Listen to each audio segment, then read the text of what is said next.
What's up, Middle Georgia Dog Pound? Welcome to another edition of the Middle Georgia Dog Pound Live. I'm your host, Brian. Matt, Kevin, what's up, fellas? What's up, brother? How you doing? You doing, man? Kevin's back in the house. Everything's right in the world. That's right.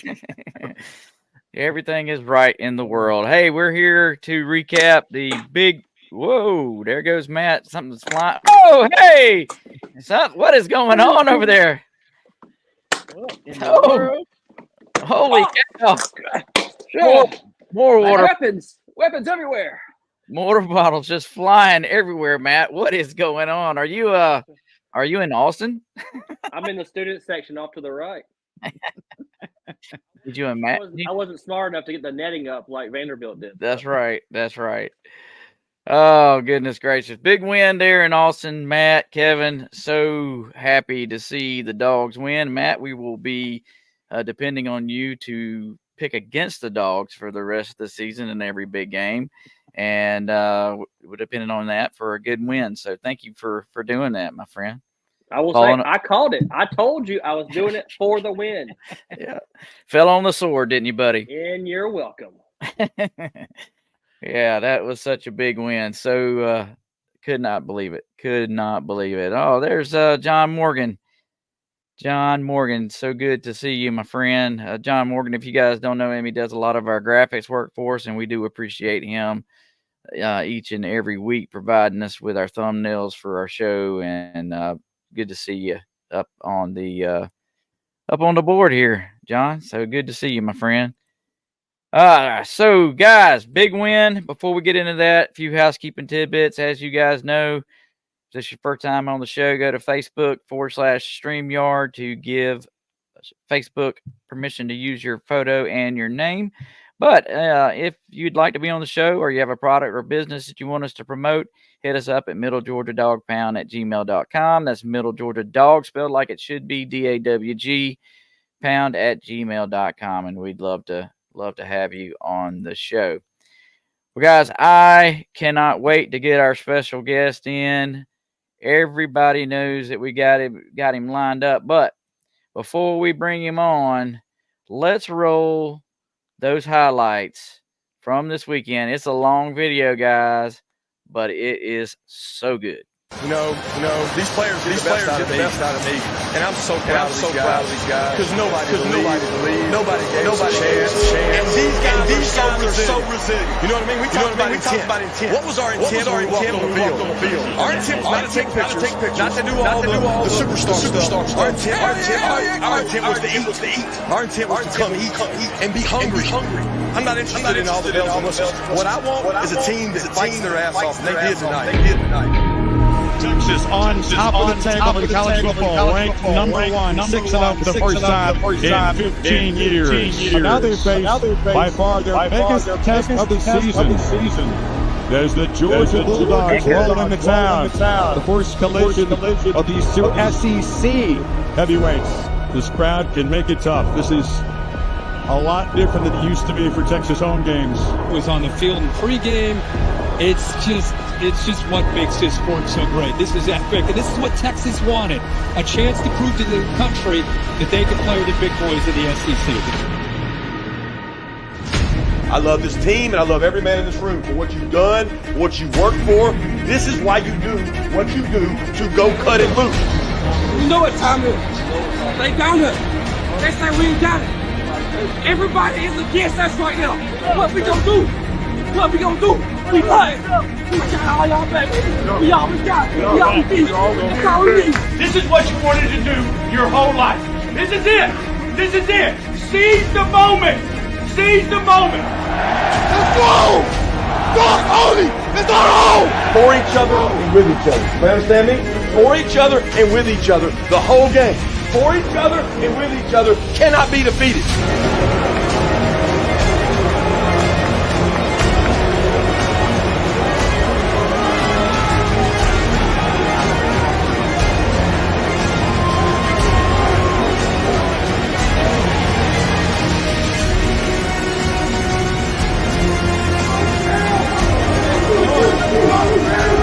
We're not going out there to take no pictures. We're not going out there to win a trophy. We're not going out there to silence anybody. We're going out there to eat. You understand? Our intent is to go eat. We want Georgia. Blitz from behind. The ball is out. It's loose, and Georgia thinks they have it, and they do. The Dogs just blew up Quinn Ewers. Etienne's the tail. We toss it to Trevor. Etienne got a block to the corner. Touchdown! Right inside the pylon. And the Dogs on the board first. Battling the goal line. Oh, he's going to go down, I think. Yeah, Jalen Walker got him.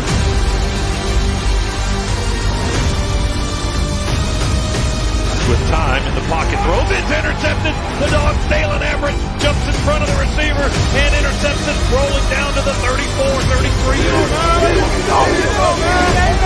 And he runs straight down the hash, breaks the tackle 5, ball towards the goal line. Touchdown! Touchdown, Etienne! Oh, nice. No going to sleep. Hunt. We got to hunt. We got to keep hunting.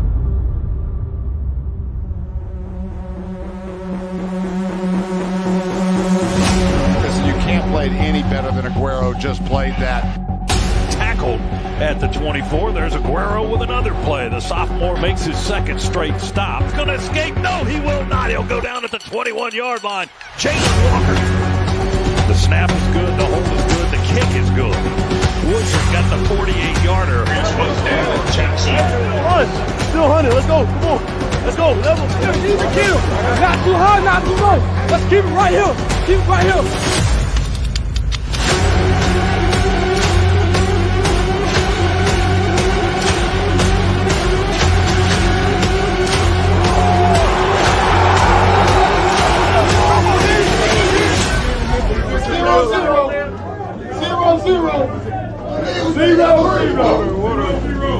Apex predator, don't stop eating.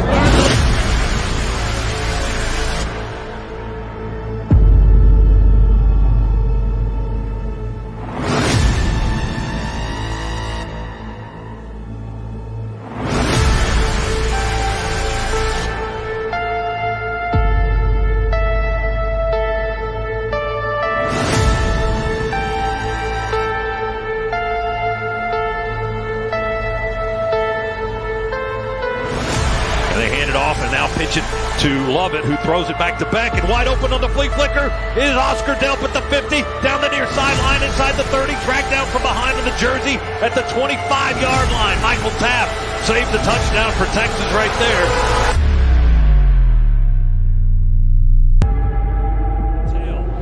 We got a tight end there as well. Hand it to Trevor. This time he plows in. Touchdown, Georgia. Why not?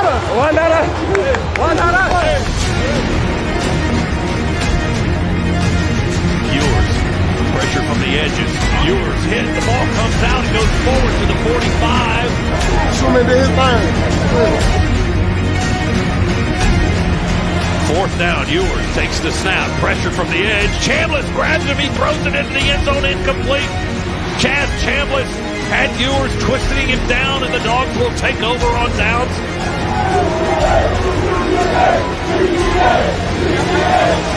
Best way, the G way, the only way, the biggest way.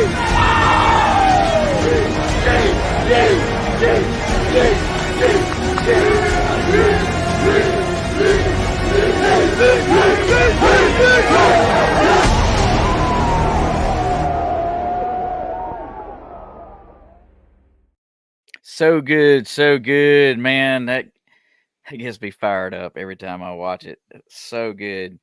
Dad says Jalen Walker is his new fave. I like it. Yeah, I want to know where that defense has been all season. I don't know. Some people say it was just a good matchup for us, that we matched up well with Texas. We don't do really well with a mobile quarterback. So for us, this was a great matchup. So what's your takeaways, guys? I've already talked a ton. I think this is just the beginning. I think the beast is awakened. I sent you that earlier this week. It's like this is one of those games where, you know, it's taken a while to get clicking. I think this is where you see those leaders start rearing their heads, like Jalen Walker. These guys will start leading this team, put them on their shoulders, and like I said, this beast is awake now. Yep. Matt? Um, I mean, the best part about the defensive portion is that everybody had a special moment.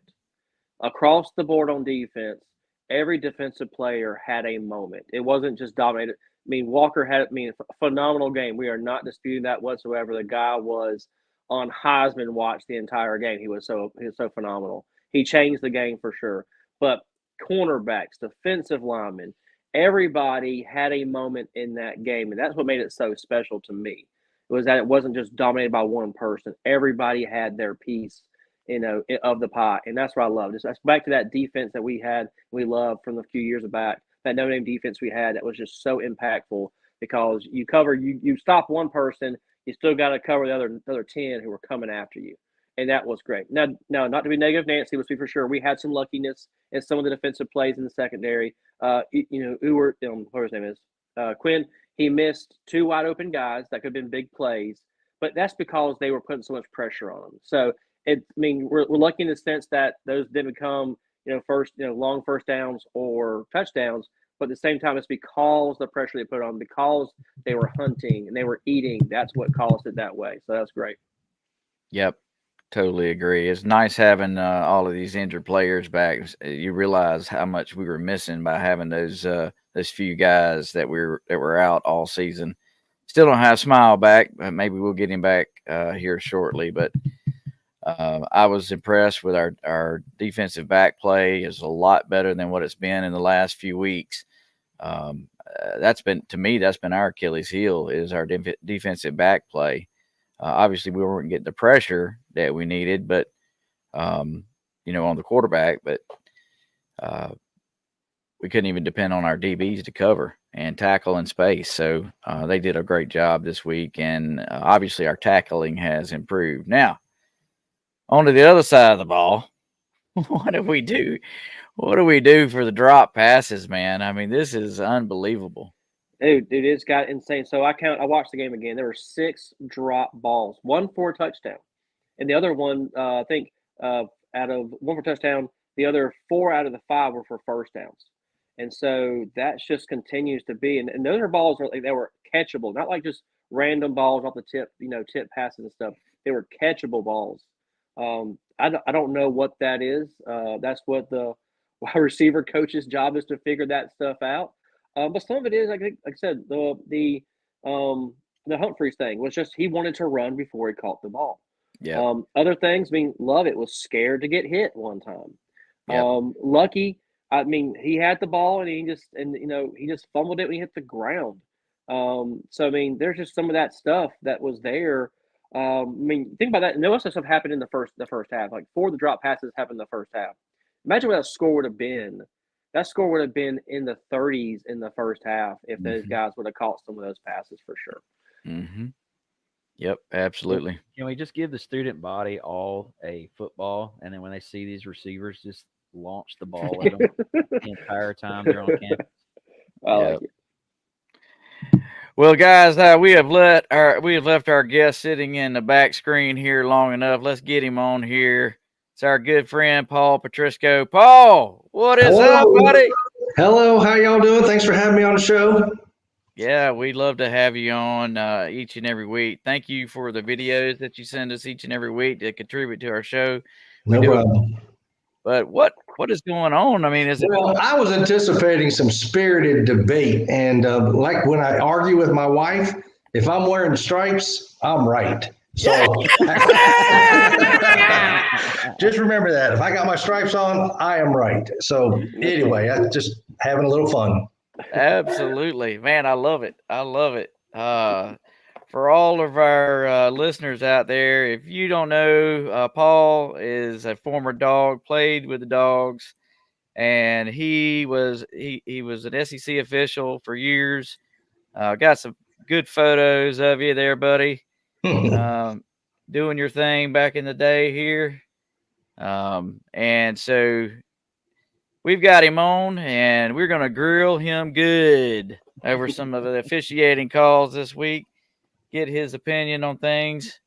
And I'd love to hear what you have to say about the different calls. I know you're going to get into the reverse call there after the fans flew through debris all over the field, but I guess my first and foremost, I know we were talking a little bit about it before the show started, talking about the targeting penalties that we are seeing now, and I know that NCAA, there's you get the whole spiel that the numbers are down, but it seems to me that we're still seeing just as many as they were there we were before. Of course, I hadn't looked at I don't have the data to back it up, but it just feels like we're still seeing the same. What's your thoughts? What's the cause of that? And I guess when you're looking at that in real time and trying to analyze it, what are you looking for? Well, as far as a player is concerned, a lot of that, and because I played and I know it's a reflex to get hit, you lower your head. I mean, it's going to happen. You can't stop it.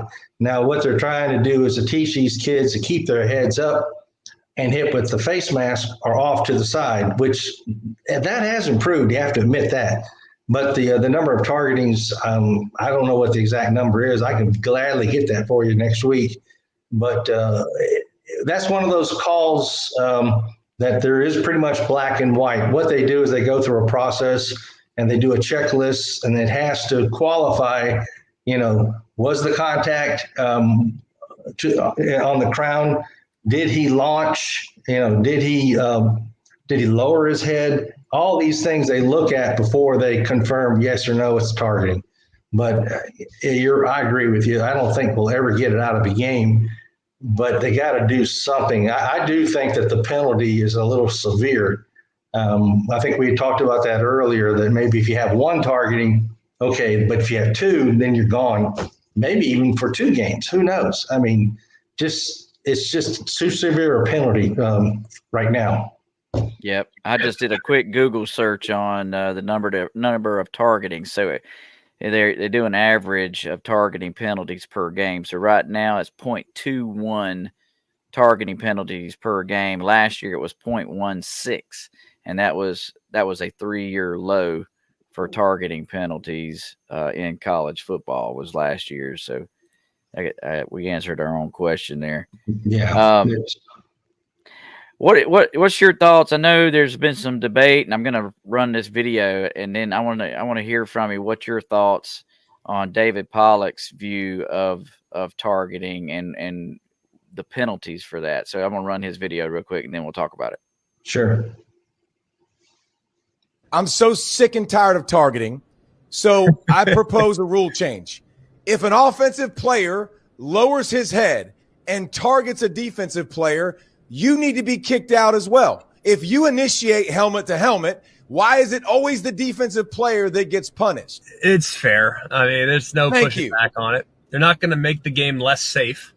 So reeling back the targeting foul is not something that I think they're in a real hurry to do. Look, I know you look at it from a defender's perspective, and to see offensive targeting, I think would be an appropriate addendum to the rule. You wouldn't find any pushback from me, especially considering it's ball carrier safety. I'm okay with that. When you're defenseless, dude, have at it. But when you're a ball carrier and you're lowering your shoulder and you're creating contact and changing a level, there has to be something in there that we work so dang hard all week, all year to sit out games, dude. We only get so many opportunities, and I can't swallow that. Grady Darcy. Yeah, very good points. Yeah, Grady Darcy hit it right away. Why is there no spearing calls against running backs? Because he's the ball carrier, and he is not defenseless, supposedly. But it's, again, we'll talk about it in a minute, but a lot of these things are kind of judgment calls. I mean, there is no definitive black and white. And you always hang your hat on safety. If you're in doubt, it's a foul. And and I agree that I see it all the time where the runner lowers his head and he initiates the contact with the helmet. But a lot of times it's not helmet to helmet, and that's going to be that could be subject to being a foul, but it's one of those, it's not a taboo, but it's one of those things as officials, you really don't want to go there. And you're going to open a can of worms that could go in a lot of different directions. But valid points that David made. Yeah, absolutely. Kevin? Paul, one thing that I was asking you before the show started is what keeps this from being abused? Say you're 3rd and 10 and the defense is getting stop after stop. You need to continue the drive. What keeps this penalty from being abused? Where the running back lowers his head to bring that targeting. I mean, because that seems like something that could be easily abused in certain instances. Well, the only thing I would say as a runner, you really don't want to lower your head because you can't see where you're going. So I don't think that could be used consecutively. But you're right. I mean, it's a thought that it's like holding. I think they tell the offensive lineman to hold because how many of them are actually going to be called? Not that many. And the same with the dropping the helmet. If they do it, it may not be called. It might be called. But yeah, you're right. It could be a strategy. But it's, again, if your running back gets hurt, you're going to feel pretty bad. Yep. Totally agree. Well, Paul, do you want me to run this full video of the whole shebang with the fans running, throwing stuff on the field, and then we'll go? Well, you know what I'd like to do is, can we run the play, just the play, and then I have a question. All right. Very, very eager to get the football back. Brings some pressure against Beck, who stands and delivers on the sideline. It's intercepted. Picked up by Barron. Cuts back.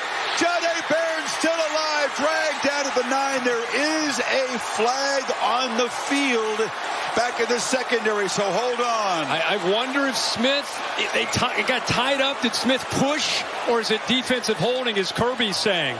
Definitely contact at the top of that route. Matt Leffler talking about it. Kirby's pretty confident it was a hold to negate what would have been an enormous electric takeaway by Barron, as another guy's had a great game.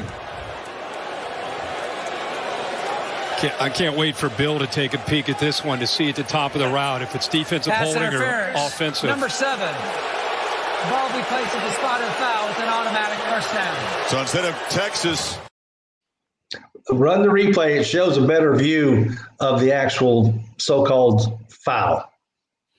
Can you run? Will it go a little bit longer? Yeah, absolutely. I just want to show, because I've got a quick question after we see this. All right. Get to the replay, because the replay shows it better than the. Here we go.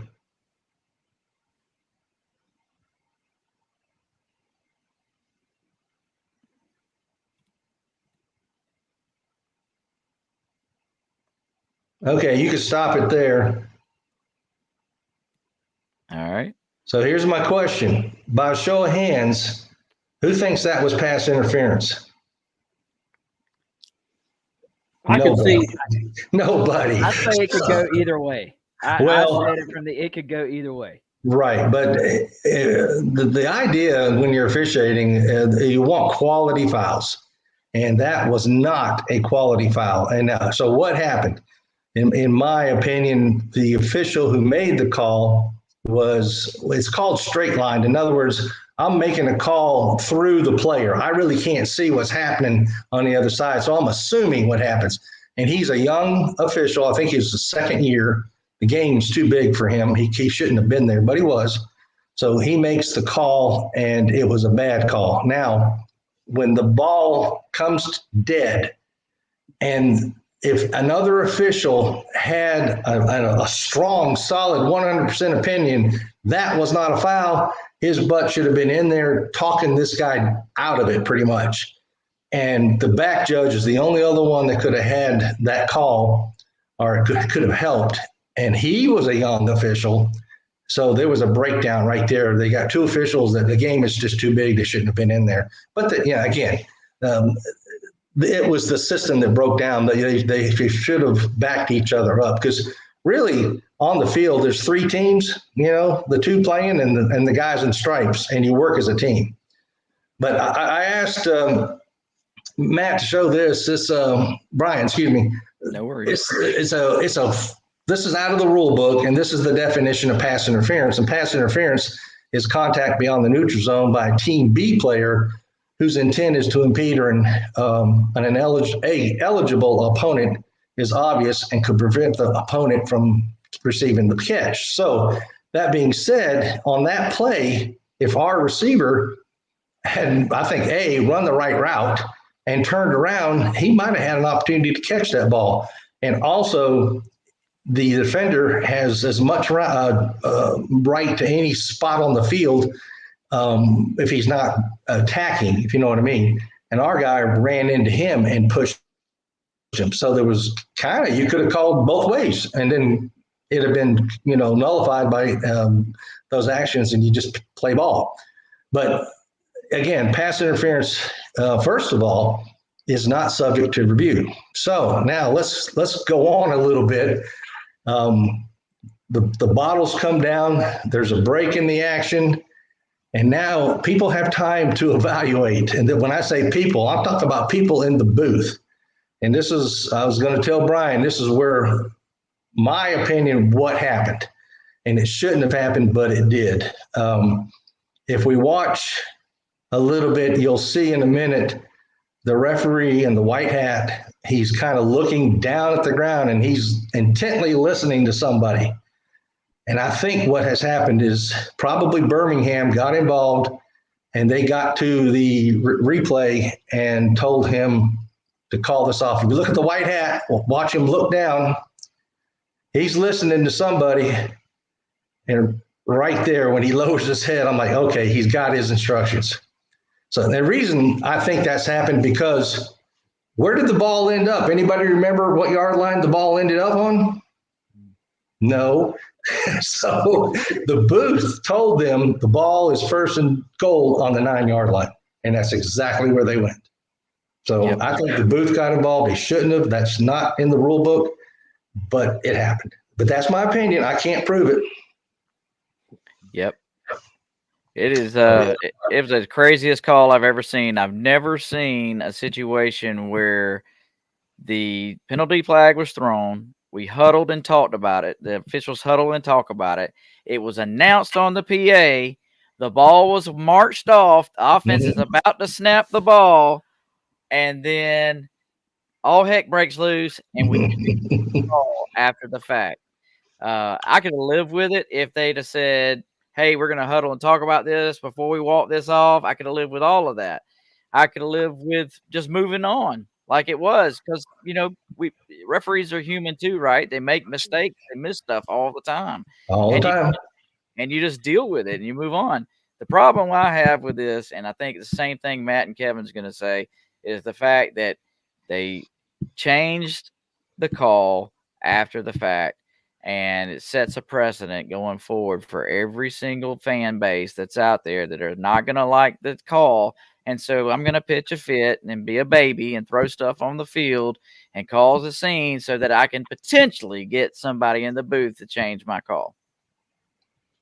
And I agree. They set a bad precedent. They really did. Kirby hit it the nail on the head for sure. Go ahead, Matt. Sorry. So then what is the policy then for reversing? I was always under the presumption, like, once again, that's just me as a fan who doesn't know anything. Once the call on the field has been made, when can you? Is there a policy where you can reverse it? I know we have that when it's a call on the field when it comes to first down. We're reviewing something, but that's not a reviewable play. So a non-reviewable play, what is the policy on changing once you've announced the play on the field? They huddled, they made the announcement. They made the play. Call on field's been made. How can you go back and reverse that? I think that's, if you watch some of the video, one of the coaches on the side was talking with Kirby, was saying you can't do that. You can't change the call on the field. So how does that work? Well, all officials are wearing the O2O, the official to official communication system, so everybody can hear everybody. But to talk, there's only 3 officials that can talk without pushing a talk button on their belt. All the others have to push a button. So in this play, the breakdown was the weak officials. I mean, it should have been the back judge should have helped out the field judge. To me, it was pretty easy to see, and he should have come in immediately. Now, even though the flag was down, it's easy to pick it up. What the officials should have done is that there's no foul for defensive pass interference before they marked everything off. That's what they should have done. But again, that's not what happened, as we know. And then the booth got involved. And that just, like I said, I don't know what's going to happen in the future. I found it interesting on the videos that you sent me, Paul, that they didn't even address it. No. Steve Shaw is the Secretary of Rules for the NCAA, and he's the former SEC football supervisor of officials. So, naturally, he's very political, and there's no way he was going to jump into that because it was not really unique, but it was unique when the booth got involved. The bottles, they assessed a delay game penalty, if you remember. But that went away when they went and reversed the call. So if the booth hadn't gotten involved, the worst would have happened was we were delayed 5 minutes while they picked up the bottles. Yeah. But hey, bottom line, dogs won. So let's go. Thank goodness, right? Hell yeah. Excuse my language. Yes. That's good. So Grady Darcy had a question. He says, when do you think they'll start hiring officials full time? Never. It's all about money. They couldn't afford to pay somebody for 6 months out of the year to basically do nothing. And also you're looking at benefits and insurance, et cetera, et cetera. So that's not going to happen. Gotcha. Yep. I was looking to see if we had any other questions. See John Morgan. Okay. Go ahead, Kevin. I was going to say, I do have a question. Do you, in your opinion, will this be addressed in some form of officials meeting? Do you think this will be addressed and reviewed? I would hope that, they'll have a meeting. When I say they, I'm talking about the committee. They'll have a meeting in January where they'll discuss what's happened during the season. If Birmingham was involved, I hope that somebody's reprimanded and that will never happen again. If they want to change the rule that pass interference is reviewable, then do that. But don't sit there and let things go as they are right now, because there's just a lot of bad things out there right now is what I'll say. That's, we got to move on. Let's just hope it never happens again. But it'll be interesting to see if there's another call like that somewhere and the bottles start coming. Are they copycat or what are they doing? Right. Yep, absolutely. I was going to say part of the problem is these darn jumbotrons are so good that people can see what's happening right now, and that's what fires them up. Yeah, that was one of the things I was going to say is that, that was one of the new rules that came out this year, right? Was that no coach could go up to the referee with one of the tablets and say, hey, look at this play, you missed it or whatever.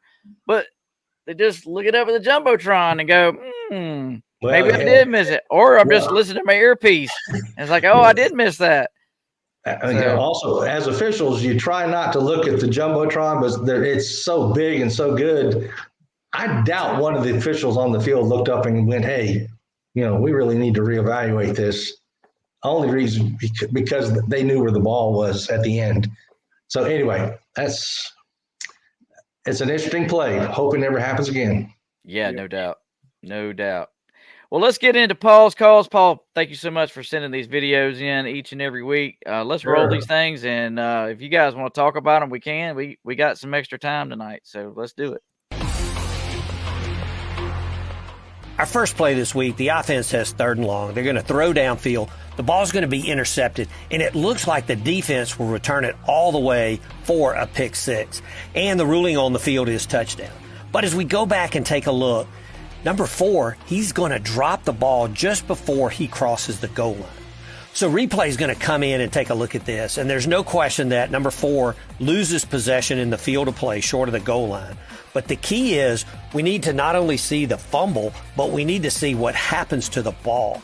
And as we take a look, we see that the ball, it rolls forward into the end zone, but nobody attempts to recover the ball. So without a recovery in the immediate continuing action, replay is going to overturn the call. There's no touchdown here, but they're going to return the ball to the intercepting team, and they'll get it at the spot of the fumble. So it'll be 1st and goal at the 1.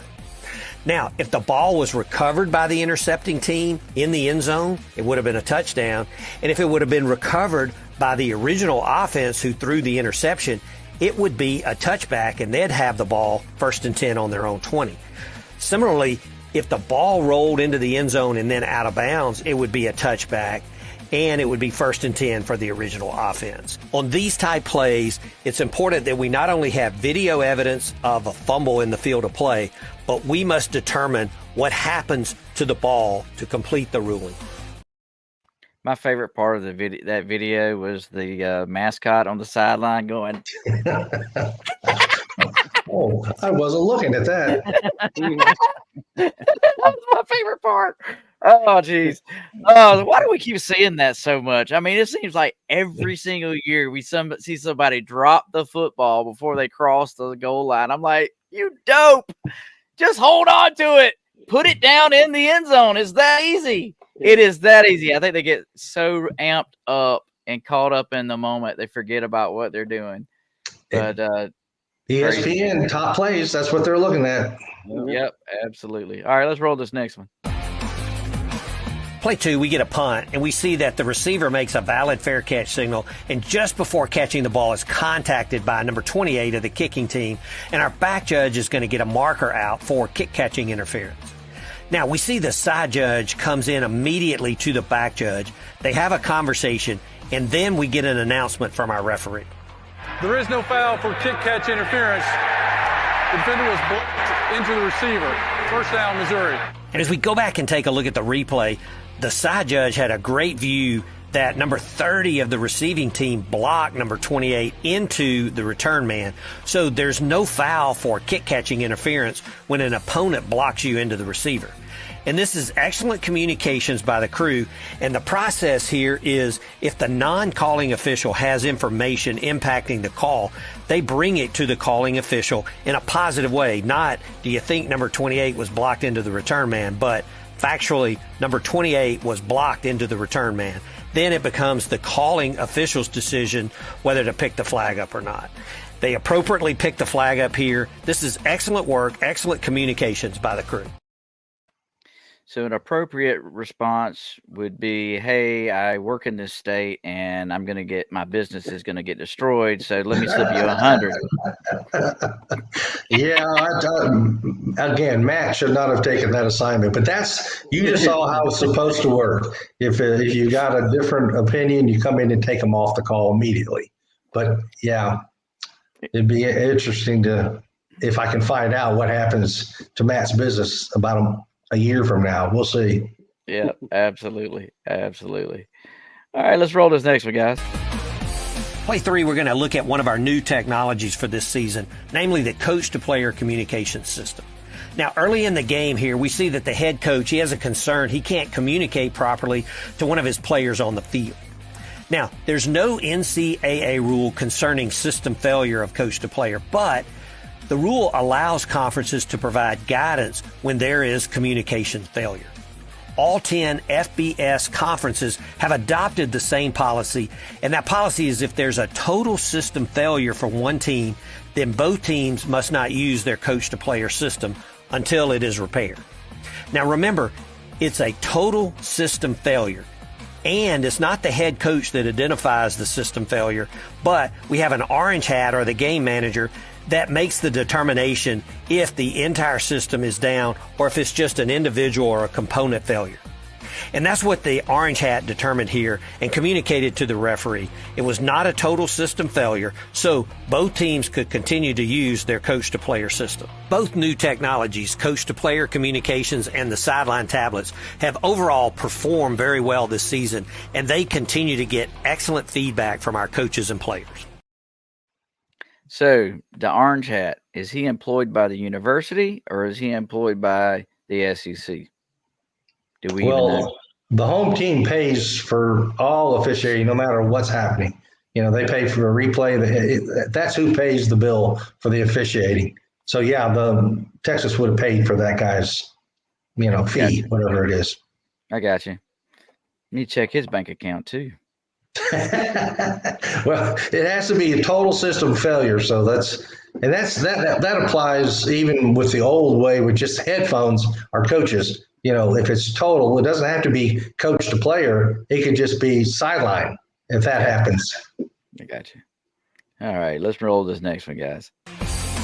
Play 4, we get a pass over the middle, and number 8 of the defense delivers a strong hit to the receiver. Now, replay is going to stop the game and take a look at the play for a potential foul for targeting with the crown of the helmet. And as we see the receiver tuck the ball and turn up, number 8 delivers a strong hit. The defender lowers his head, leads with the helmet, and even though there was a slight glancing blow off the face mask of the receiver, he buries his crown into the chest, shoulder area of the receiver. And as we know, to be crowned, it doesn't have to be to the helmet. And as we see here, it's into the body of the opponent. So this is correctly ruled targeting by replay.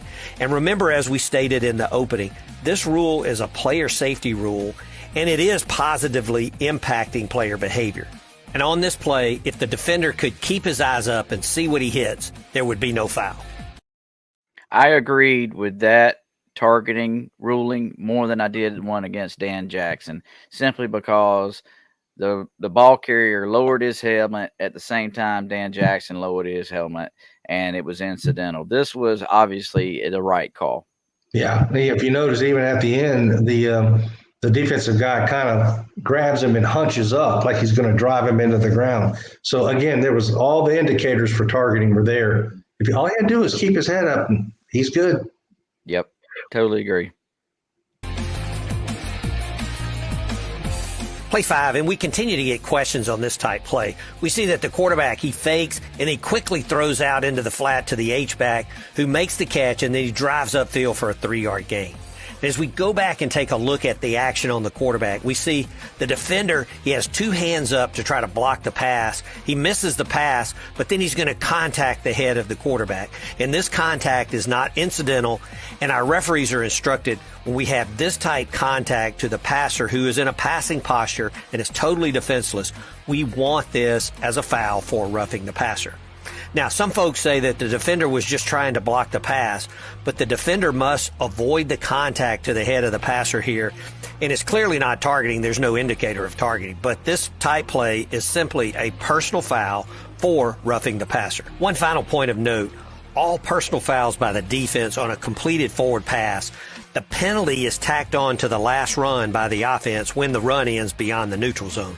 So here, we'd penalize half the distance to the goal from the 6 to the 3, and it'd be an automatic first down. Our last play this week, we get a quick pass out to the wideout. He makes a move, he reaches out for the goal line, and the ruling on the field is touchdown. Now, the call was very tight, but the first replay we get, it shows immediately that the receiver's right knee first touched the ground with the ball back at about the 1-yard line. So with very little delay, we get an announcement from our referee. After a replay review, the runner was down at the 1-yard line. First and goal. Here, the referee gets the information from the replay official over their O2O, their official-to-official communication system. And this expedited review keeps the game moving and avoids the referee from having to make the long jog to get to the replay headset and the monitor. So when we get immediate and obvious video evidence to overturn the call, we want to use our official-to-official communication system and make sure we identify in the announcement that it was truly a replay review and work this expedited process, be very efficient. We want to continue to find opportunities to use this expedited review process to keep the game moving. So we're going to see more of that on all calls now, where you're going to get the boost to the referee on the field. Well, all touchdowns are reviewed, all of them. That's right. If you go to a game and you'll see the official, he'll hold up the extra point until he gets the okay from the booth that the score was good. when it's that obvious, it's easy. They make the call, you move on. But usually it's not that easy to make, and that's why you'll see a hesitation, or there'll be some discussion, and then they'll make the announcement that the ball carrier's knee was down at the 1. It was the touchdown is reversed. It's first and goal, whatever. But I like it if you can do it quickly, because like I said earlier, everybody can hear the booth. And so you're all on the same page pretty quick, and it just keeps the game moving. Yep, I totally agree. Well, the thing that just concerns me is you got all these TV timeouts, and it seems like to me we have a lot of booth reviews in some of these games. I mean, it is just ridiculous. And then they don't take 30 seconds. I mean, they take minutes, like 5-10 minutes long. You're like, what is going on? It seems fairly obvious to me that this is the case, and I'll give you case in point. Was the touchdown of ETN in this game. I mean, it was third down, second down? Yeah, second down, and we scored the touchdown. Let's just be honest. And you watch that review, and you're like, this is clearly obvious. The tip of the ball crossed the plane. That's all that needed to happen. And we watched, and the white hat watches it, and watches it, and watches it, and watches it, and you're going, what's going on here? And then he goes, the play stands. And I'm thinking, maybe he's looking at a different video than I am. My point of all of that is I don't understand why it takes so long to make a decision. That is my because point. I agree with you. First of all, but now I've got my stripes on, so I got to be politically correct here. They're looking for indisputable video evidence. You know what indisputable video evidence is? That's 5 guys in a bar agreeing all at once. So that's what it is. And so you got 3 people, well, 4, because you got to count Birmingham. There's 4 people looking at that review. And if you start getting doubt or question, then that's what's taking them so long, is they're trying to see if they can have indisputable video evidence. And it takes too long. So I wanted to ask you a question about another call. It kind of goes back to the hands in the face with that previous call there. We saw a lot of face mask calls, right? And Right. So help us to understand the difference between hands to the face mask, and then just incidental. Yeah, hands to the face is when the player takes his hand and he puts it into the face of the opponent. He doesn't have to grasp, but if he's pushing the helmet backwards, and you see the offensive lineman, usually his head's going straight back, that's hands to the face. Now, face mask is where you really it's not illegal to touch the face mask, but if you grasp, pull, or turn, then you have a face mask. And that also applies to any opening on the helmet, even the ear holes. If you put a finger in the ear hole and pull it, that's a face mask. So, as far as the incidental, we had talked about, it's an instinct. That kid didn't intentionally try to hit the quarterback in the head, but it was just continuation of his play, and it just happened. That's like most face masks are accidental. They're not doing it on purpose. It's just a reaction. So if you're running by a defensive lineman as a running back and they hit you with their hand, but there's no jerking of the helmet, no problem. That's why a lot of times you said it earlier, Fingers, that the running back pushing the face mask. He could push the guy who's coming to tackle him. He can push that face mask away, but by rule, if he grabs it and turns it, that should be a face mask. And that is called sometimes, but not a lot. Yep, absolutely. All right, Will. Guys, you got any more questions? Because I just realized we were at 8:50. I do, but I'm going to leave it alone. All right. Well, hey, we got to run these crunches, honoring our good friend, Bill Krug. We do appreciate him being on our show every year. I'm going to get him on this year. Hopefully we can get him on next week before the Georgia-Florida game. I'd love to to hear what he has to say about this upcoming matchup, because Florida is definitely improving, and we can't take them for granted. But let's run these crunches. There's a good many of them this week. I couldn't pull them all, but there are some good ones on here. So let's go. Down at 14. McCoy looking down the field and drops it off. Big hit. Oh my goodness. What a hit delivered by Jalen Catalon on Taz Reddix. My man Jalen Catalon came downhill with bad intentions. Being chased away for different reasons, NIL and all that stuff. He just wants to be back with someone that's familiar and competing. Jalen Jackson takes that 3 yards out of the end zone and gets absolutely smacked right there. Coming up for that stop, Andrew Harris, the sophomore. Steps up. Good coverage downfield. Now it's going to collapse on him. Lucky to hang on to the football. Yeah, true freshman coming around the corner, and he gets blocked by 2 people, but he just keeps coming. And again, Kitten is lucky to hold on to that football. After they had opening drive touchdowns each of the last 2 games. Wow, that's a nice one. Logan Lupo to Chris Carpenter, who got drilled by C.J. Hurd. The truth. Again, just one of those hold it and let it go. And that's Mighty, who sprints through the hole and gets right to the midfield stripe. But then he is rudely hit by Will Jones Jr. But there is a flag at the 40. On 3rd and 10, here's the pressure. Van Buren has to get rid of it. And they brought pressure from the boundary right off the edge. Bam. Big shot. He takes from right. Stay close to home. Watch. Here's the punt coming. Chadwick.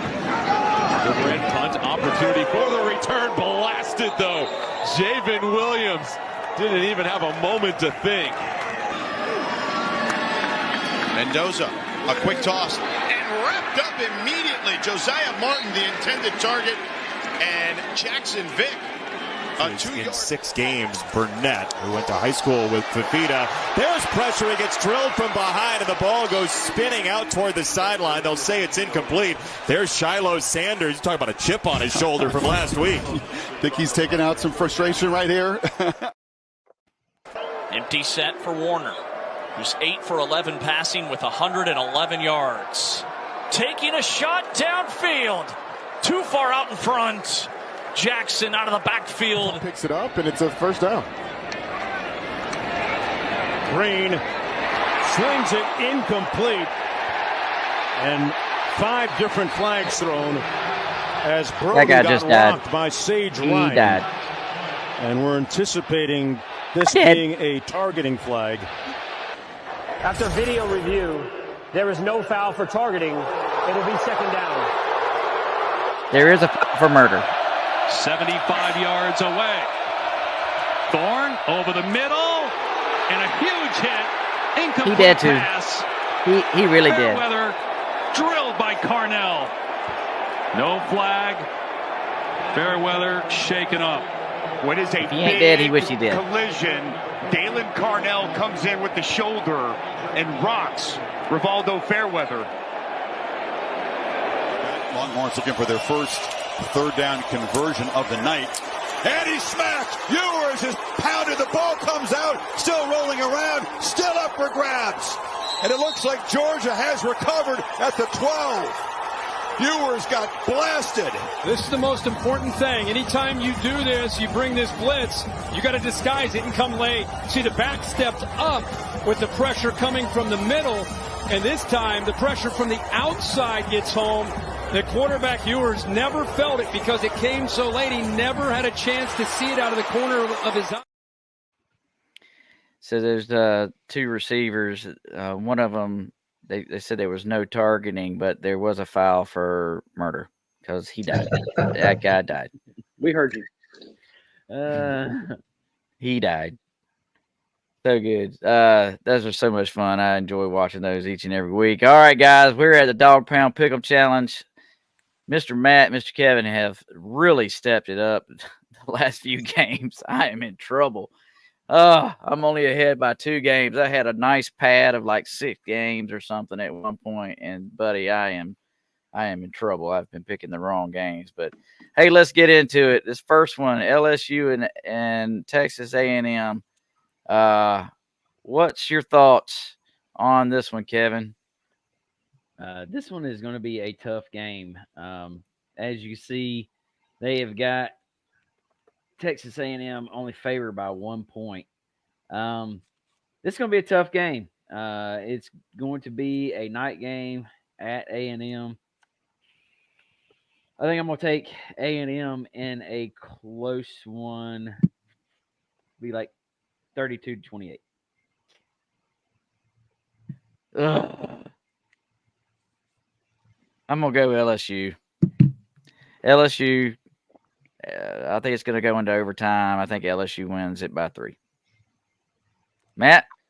The fun part about this game, first of all, I should only be 1 behind because my sacrifice should give me a point. Because it doesn't work that way. If you pick the exact score, then that would be. I would have picked. We didn't get scores, I don't think, last week, but I guess I digress. I'm gonna. This game is gonna be interesting because both these teams are right now at the top of our league because they have 0, SEC losses, so they think that they're the top stuff. But one's walking away with an L, and I'm picking LSU. Texas A&M really they've won some games here, but they really haven't played anybody like super tough. So I mean, that's kind of, I think they're going to have some of that false confidence coming in this game. They're at home. I'm going to pick LSU. Even though I think LSU's played kind of the same kind of thing. I think they have a little more offensive power coming in this game. But Texas A&M's got good defense, so we'll see what happens. I like it. Paul, what you think, buddy? Well, I'm going to go LSU too. I just think that they're starting to play better. I just realized looking at this graphic that now I know how they paid Jimbo $76 million because it's ATM. So they got plenty of cash. But no, I'm going to go LSU. I think it's going to be a good game, but I don't think A&M can hang. Yep. Who would have ever thought that at the beginning of the season we were doing our first show about the predictions, right? That this would be the 2 number 1 teams in the SEC going to battle. I would have never figured that. I mean, they're the only undefeated teams in the SEC right now. So how about that? Yeah. Yeah, it's all about who you play, though. I mean, yeah, I know.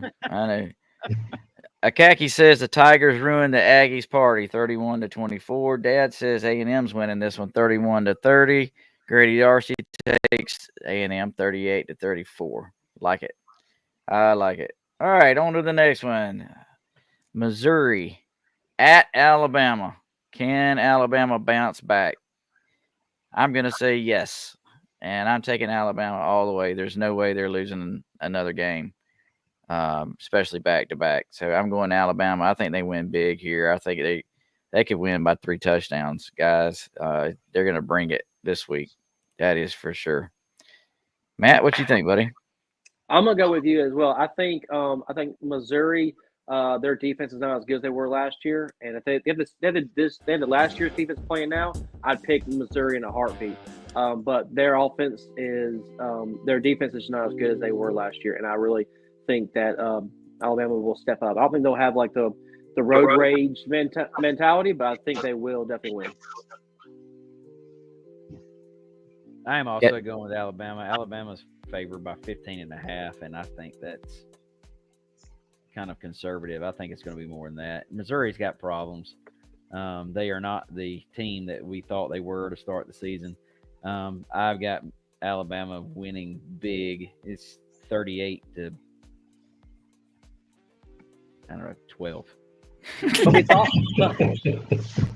But we thought the same thing about South Carolina, right? We thought the same thing about South Carolina, and South Carolina almost won that game. Yeah, I agree. Missouri's not the team they were first of the season. But I don't think it's going to be a blowout. I think Missouri plays up. Ever since they've been in the conference, they've surprised me, and they're very competitive. There's a lot of good athletes in that part of the country. So I think Bama wins, but I think it's going to be close. Less than 10 points. Here's the thing. So Brady Cook got hurt in the game last week, right, against Auburn.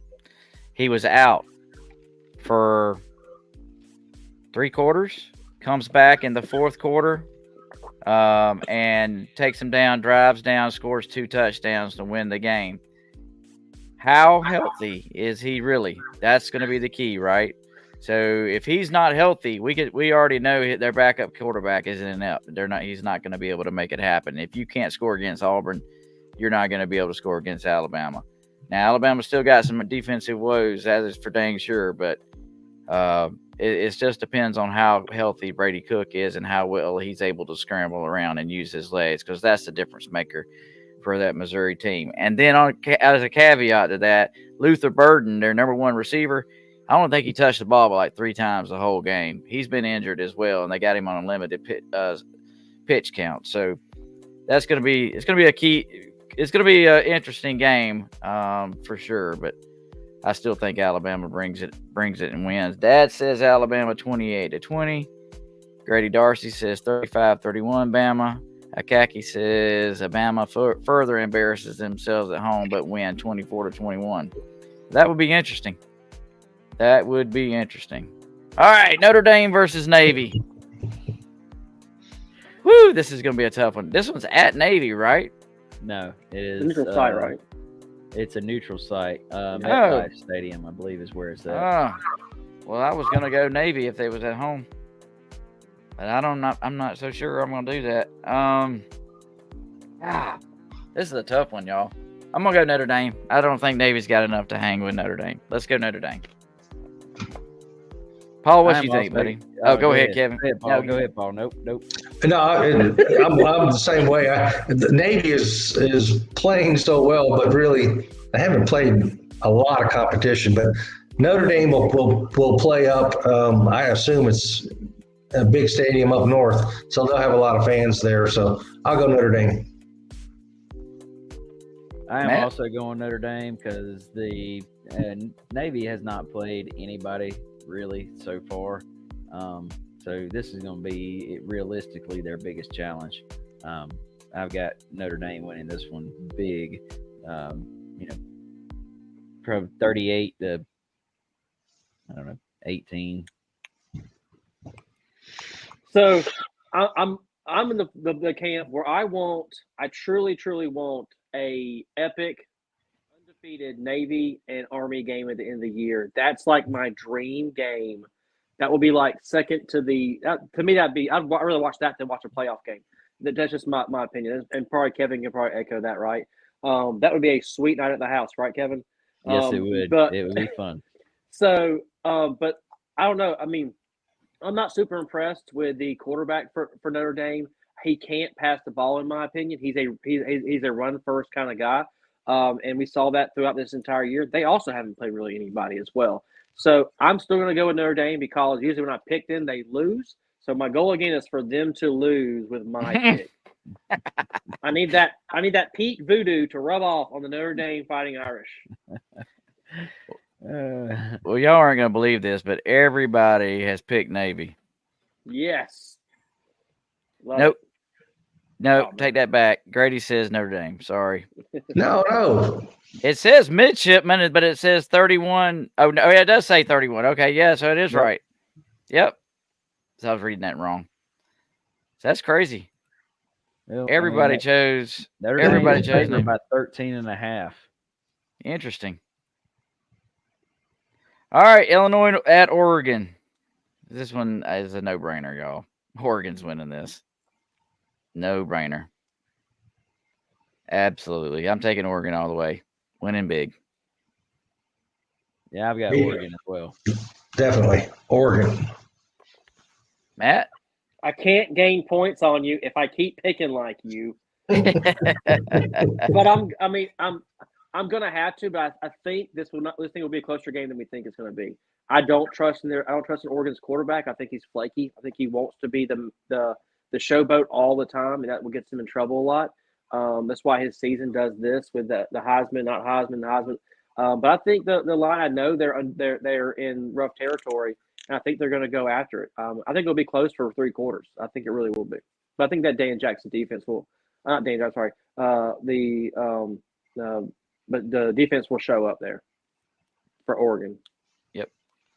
Akaki says Ducks 41-10. Grady Darcy says Oregon 45-7. And Eddie says Oregon wins big. They get the big head. Yeah, they're definitely going to get the big head. Well, Our last game is Texas at Vanderbilt. Who knew this was going to be the big game of the night? I know, dude. I'll go first. Go for it. I love this. Is just shows more of how the SEC shows they have favorites, right?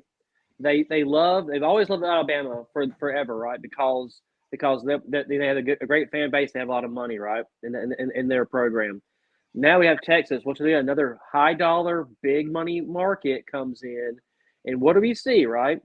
We play Alabama. Their next game is who? Vanderbilt. We play Texas. Their next game is Vanderbilt.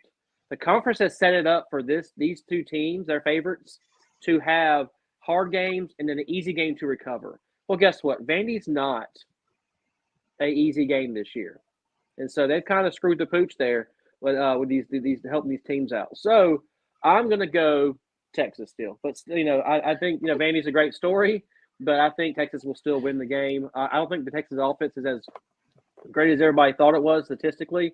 We showed that. I think that they're an average offensive team when they have a good defense, and that Vandy team is going to play tough.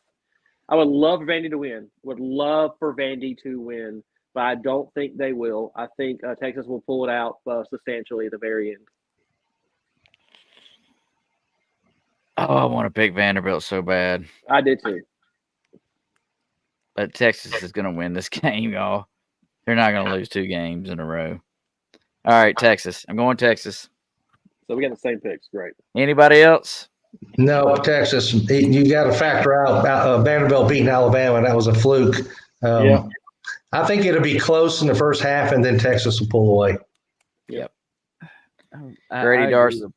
Go ahead. I was going to say Grady Darcy says, water bottles everywhere. UT 37-24. John Akaki says, dogs over by 52-6. Longhorns can't cheat on the road. Horns up 28-24. And Dad says, my heart wants to pick Vandy, but Texas will win, and it will not be big. Okay.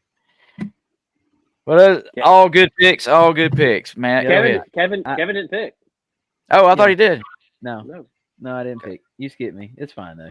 We all know I'm going to pick Texas. It's a no-brainer. I mean, this is the same Vandy team that lost to Georgia State and then lost to Missouri in overtime. Beating Alabama was a fluke. It's not going to happen again. They're better, but magic. They are. They're better, but they're not going to. No, they're not going to pull it off two times to top teams. So no. Yep. Well, guys, we got one more comment here. John Akaki wants everyone to know that Kevin has successfully completed his class at the Akaki School for predictions on game show predictions, and he is now in second place. So he is improving. So congratulations for Kevin taking some studious side class lessons from Mr. Akaki and learning the error of his ways from the professor. Yep. Professor. Yeah, that's right. The professor, Mr. Akaki. Hey, I got something. Oh, let me share something real quick. Take just a minute. I just want to let you know that Bill Krug and I played against each other in high school, but we didn't know it. He was from Maryland. I was in high school in Southern Maryland, and he was from a big school that came down and beat us up. But I just want to let you know it's an interesting fact that we did play against each other in high school. That's cool. It is. That is That's neat. it. Well, guys, I do appreciate Paul. I do appreciate you coming on, guys. Appreciate you guys being here this week. It was a lot of fun. Let's send this thing out right. What do you say? Let's do it.